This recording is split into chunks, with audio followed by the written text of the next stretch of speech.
Hey friends, today I wanted to try something new. I wanted to go back and review classic Price is Right episodes. This is something that I started 4 years ago and I wasn't thrilled with the final product, so I wanted to go back and try it again. I'm going to begin this new series with the first ever episode of the new Price is Right, shot on August 19th, 1972 and aired on September 4th, premiering on the same day as The Joker's Wild and Gambit. Let's have some fun with this new series. Here we go with another classic Price review.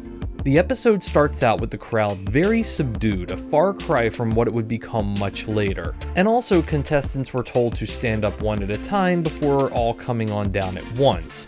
This wouldn't last very long either.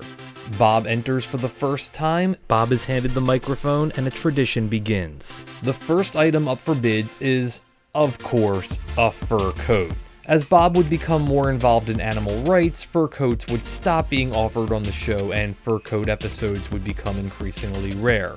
Connie bids $350 and makes it no secret how excited she is.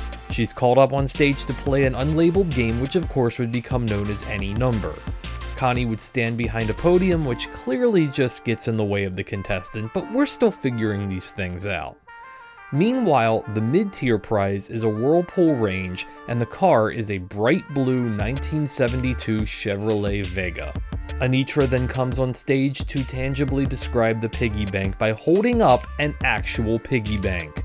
This was another prop that did not last very long. Connie picks 5 and goes in the range. She then picks 3 and comes dangerously close to winning said range.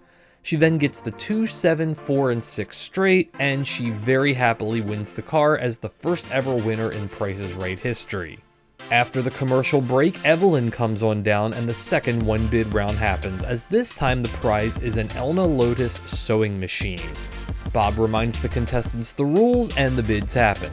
Paul wins and he heads up on stage to play another untitled game, which of course would later go on to become known as Bonus Game.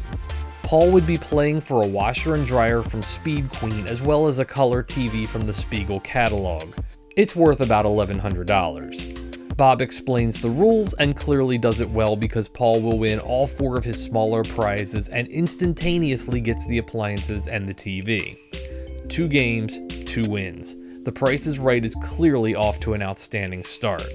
As a bonus fact, no pun intended, Paul would return to The Price is Right 40 years later and play Bonus Game perfectly again, this time for a Chevrolet Monte Carlo. Very cool. For the third one bid round, we are introduced to Elaine. This time around, 4 are bidding on a brand new GE dishwasher. The new contestant Elaine wins the round by bidding on the dishwasher exactly right at $250. Sadly, there is no bonus to reach into Bob's pocket for a $100 bill just yet. Elaine then plays double prices for a freezer, but there will be no perfect show as she picks the wrong price. Bob does tease that Elaine might make it to the showcase, but this is not going to be the case for her.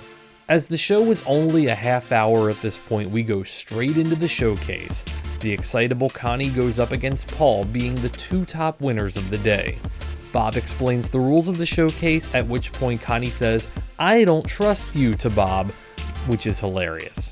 The first showcase consists of a trip to Acapulco, a Kimball organ, a Hardwick range, yes, another range, and Flint coat floor tiles. Try saying that 10 times fast. Connie decides to bid on the showcase, and Bob hilariously tries to explain that she can drive her new car to Acapulco. She takes a minute and bids $1,750. Paul is then given his showcase, a pair of roller skates, a bicycle trainer, and a Mazda 808 sedan, which Connie still screams at because she's very, very excitable. Paul then bids $2,500. Connie screams some more, and we go to commercial.